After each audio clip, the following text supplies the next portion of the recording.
Hello, and welcome to Catholicism in the Car. My name is Parker Zerbal.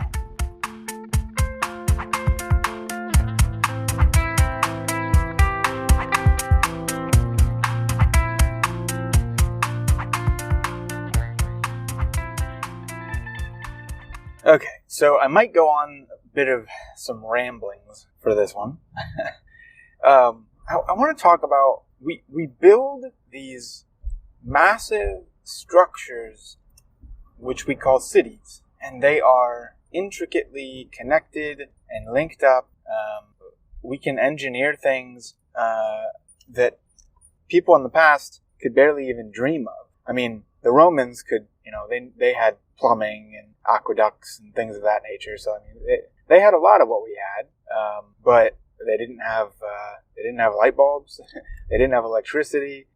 They were basically only working off of gravity or natural, quote unquote, more natural powered machines, like the thing where it's like a water mill, but not, and it uses the water from a stream to turn some gears, which turns some other thing. Anyway, one of the early Greeks invented the thing. I'm forgetting the name of it. Anyway, this is what happens when you don't have notes and you're going off the cuff for a podcast. Hopefully, though, this style, even though it's done out of necessity for me, this style is still helpful for you. So I think it's amazing how we make these structures in cities, but I don't think people often do not realize why we do this. They don't ask the deep why questions. And this goes with anything in life. Most people, it appears, just kind of waltz around, and they think about lots of whats, and maybe a few whys, like the popular ones, like why God, although I don't think most people really get into thinking about that very much. But then you get into things like, why do we, as human beings, why do we build cities? I was reading a bit of Aristotle's Politics yesterday, and these things were kind of going through my mind. We build cities, it appears, because we want more convenience, more leisure, because we want better living conditions, more sanitary living conditions, less danger, things of that nature. So I want to kind of go through these things and ask deeper questions than even that of why. So let's say, why do we build cities for the sake of leisure or the sake of rest? Well, paradoxically, and probably even contradictorily, it appears that we're more busy, much more busy now than when people lived in more agrarian societies. Particularly, I'm thinking about like the Middle Ages. Yes, you were a peasant with a lord and his knights over you and the king over them and all these kinds of things. But I would argue, even if you weren't like a free person, quote unquote, and you were a peasant, which is like indentured servitude, which again, we think in our modern context, we think slavery whenever we hear servitude. Peasantry was not slavery in any sense of the word. The Middle Ages in Europe were probably the only time in history that I can think of where slavery basically did not exist. Of course, there were a few pockets here and there, but as a whole, the society of Christendom banished slavery. And it really didn't begin to exist again until the mid 16th and 17th centuries, when people got quite exploitative of Africans and also the native peoples of the Americas. Horrible, horrible tragedy. And not just tragedy, but horrible crime and sin that these people committed on their fellow human beings. Anyway, so peasantry was not slavery. It was indentured servitude, which meant you worked on the land of the Lord in exchange for safety. And in the end, most people, even today, are more determined by safety than opportunity. Okay, most people would rather be safe and have their families safe than gain money, where they would risk safety or things of that nature. Why do people generally not do high-risk jobs even though they pay way more and they could make way more money? Well, because of this principle. Most people value safety over opportunity. And that really was the paradigm going on in most of the Middle Ages. Now, so let's talk about first like the beginning of the Middle Ages, like the 6th, 7th, 8th, 9th, and 10th centuries, basically that whole half a millennium after the fall of the Roman Empire. There really was a lot of chaos, like governmentally, because of that collapse. And not chaos in the sense of like anarchy, but just like people were trying to figure out what to do because the world had virtually been run by empires in that area of the world for half a millennium at least, and you could extend it back much further with the Roman Republic, although it didn't have that wide of a breadth. But anyway, and peasants. So the traditional thing that people always say is there were tons of Viking raids, and this is true. I mean, there were massive amounts of barbarian raids, basically, and most of them were from the Vikings in the north.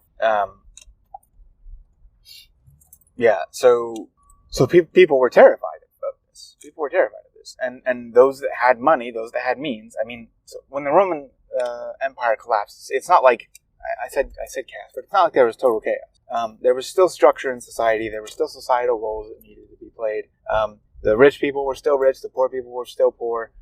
There's a bit of mix around, just like anything. And so the poorer people, I'm generalizing here. The poorer people generally valued their safety over getting rich. And so they basically indentured themselves to these richer people for the sake of protection.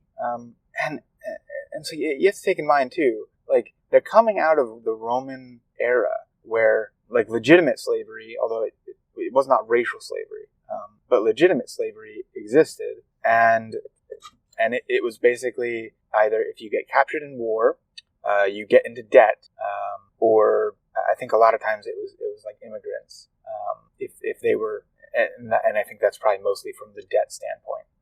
If you were really poor and you couldn't make your way, you would basically enslave yourself to a master so that you could live. And again, this was not racial slavery. This was much more of a political organism. I'm not saying it was right, but the racial slavery of the second part of the second millennium was much, much worse than what had existed in most of the Roman Empire.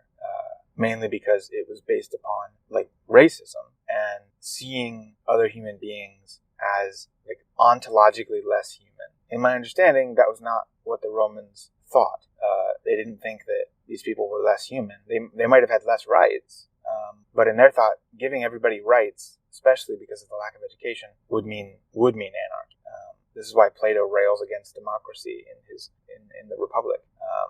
But yes, so they're coming out of this Roman era, and so really, this indentured servitude of the peasants is a huge step up. I mean, they basically have a lot of freedom. They're seen with all the human dignity that one can possess by their overlords. And that's not to say that there weren't abuses and people that misunderstood things, but on the whole, these people were not treated badly. Actually, they were treated quite well. You might have been living in a hut or a very simple house with your family, but you were able to be with your family all day long, be with your community that loved you. And now I might get here into a bit of an idealism, because certainly there were many hardships in the Middle Ages and of pre-modern history in general. But on the whole, I think the medieval peasant had a much better lot than most people throughout history. I would say it would be better to be a medieval peasant than to be someone working in a sweatshop today, doing grueling hours, never being able to see your family, or someone in the early 20th century working in a factory where working conditions were horrible. Being a medieval peasant, living off the land.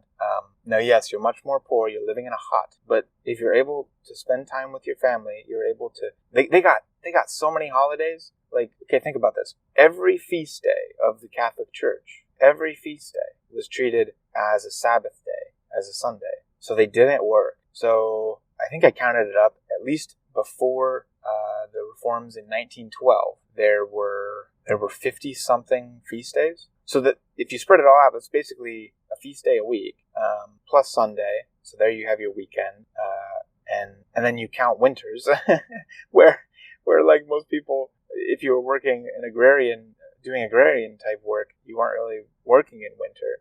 So like a lot of even modern problems today with working conditions are worse than what a lot of people had in the Middle Ages. It doesn't mean probably our living conditions at home are better, but our work conditions certainly aren't. And so these people freely gave themselves to these lords in exchange for protection. This was a bartering, basically. It's not slavery. It's not you do work for me and get nothing in return, and I determine your entire life. No, that's slavery. This was I work for you, you protect me. It's a mutual benefit. Yeah, and I would have liked to have seen how society would have progressed if people didn't. Basically, if like the French Revolution never happened, how society would have progressed in Europe, I don't know. And again, I'm probably idealizing this. I mean, I know that there were lots of hardships, especially when it came to the time before the French Revolution in the 18th century. Like a lot of people were pretty unhappy. But then again, I mean, I really think that was mostly city people that were involved in that. It was mostly city people who were in terrible working conditions in what were basically sweatshops. This wasn't like actual agrarian peasants. Most of the agrarian peasants were very much against the French Revolution. They just wanted to live their lives because, like, it wasn't that bad. I mean, it was bad when there was famine, but like everybody had to deal with famine. It's not like there was some pushing against the agrarian peasants to where they were in some sort of unfair advantage against everybody else. I don't know. Anyway, there's my rant. Hope you enjoyed it.